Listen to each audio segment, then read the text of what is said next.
Un jour, pendant les vêpres, je me tenais en prière devant l'icône du Sauveur, regardant l'image Seigneur Jésus-Christ, aie pitié de moi, pécheur. À ces mots, je vis à la place de l'icône le Seigneur Jésus vivant, et la grâce du Saint-Esprit remplit mon âme et mon corps. Et je connus dans le Saint-Esprit que Jésus-Christ est Dieu, et le désir de souffrir pour lui s'empara de moi. Depuis ce moment, mon âme brûle dans l'amour de Dieu. Les choses terrestres ne m'attirent plus. C'est Dieu qui est ma joie et ma force, ma sagesse et ma richesse. Louange donc et bénédiction à ta miséricorde, Seigneur, toi qui fais savoir à l'âme combien tu aimes ta créature. Et mon âme a reconnu en toi son Seigneur et son Créateur.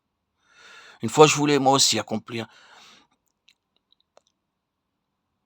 un pot de vigue selon ma volonté.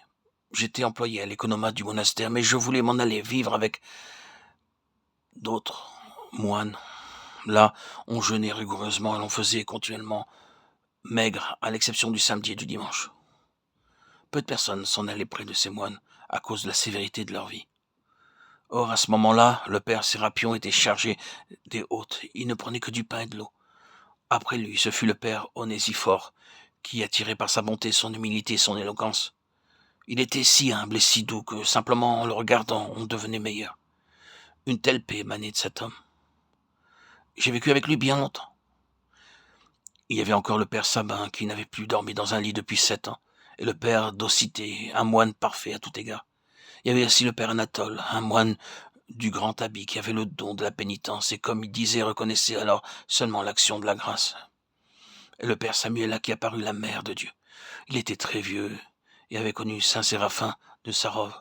Autour de sa cellule, là où est maintenant un petit jardin croissé de hautes herbes, et moi, je l'ai taillé. Père Samuel était assis sur un banc à l'ombre d'un chêne vert. Je pris un tchoki et je m'approchai de lui. J'étais encore un jeune moine. Je m'inclinai devant lui avec respect en lui disant « Béni, Père, Dieu te bénira, mon fils, dans le Christ », répondit-il avec amour.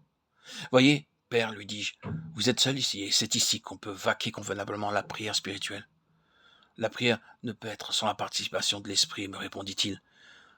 Mais vois, nous sommes sans esprit. Je n'avais pas compris le sens de ces paroles et j'avais honte et n'osé demander d'explication. C'est plus tard seulement que je compris ce qu'il voulait dire. Nous sommes des ignorants parce que nous ne vivons pas comme il se doit, parce que nous ne savons pas servir Dieu. Je voulais donc vivre auprès de ces ascètes, péniblement en mendiant. J'obtins la permission de mon abbé et je laissai l'économat. Mais il ne plaisait pas à Dieu que je vécusse cela. Et après 1 an et demi, je m'en revins à mon premier poste de service au monastère. Les constructions. Un podvichnik me demanda « Pleures-tu aussi pour tes péchés ?»« Peu, lui répondis-je, mais je pleure beaucoup pour les morts. » Il reprit « Pleure aussi sur toi. Dieu aura pitié des autres. » J'obéis, je ne pleurai plus sur les morts, mais alors les larmes sur moi-même se tarirent.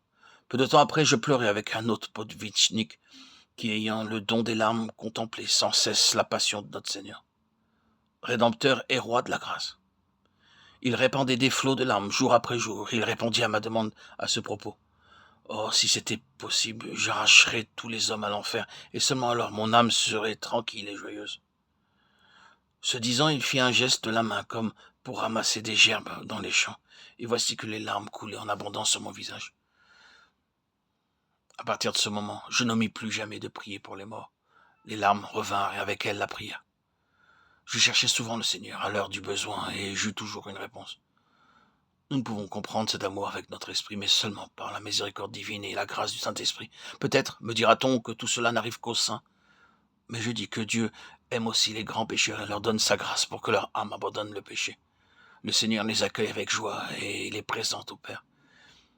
Et il y aura joie à cause d'eux dans tous les cieux. Luc 15, 7. Le Seigneur aime tous les hommes, mais plus encore, celui qui l'aime.